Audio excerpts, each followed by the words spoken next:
Hi, I'm Peter Kalmstrom of kalmstrom.com Business Solutions. In this demonstration, I'll show you how to install the SPFX edition of Kanban Task Manager on SharePoint Online. As you see, I've already downloaded the SPPKG file from the kalmstrom.com website, and I have a SharePoint site where I want to install it. If you are a SharePoint admin or an Office 365 admin, you'll see this admin button here. You'll click that, and then you'll find your way to the SharePoint Admin Center, which is here.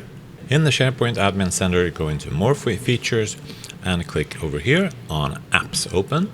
And once you make yourself there, then it's very simple. You upload the file that I downloaded, open that, and then you get the question whether you want to enable it on all sites or you want to do it manually on every site. I would recommend enabling this app on all sites.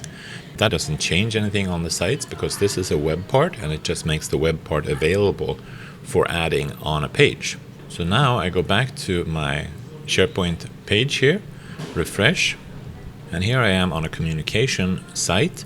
So if I go in and edit that, I can remove all of the default stuff, or of course I can create a new page also. This works on any page.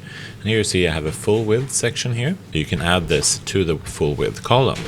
If you are on a team site, you cannot add it to the full width column, but you can drag it into there. So that's kind of a bug, but that's how it works.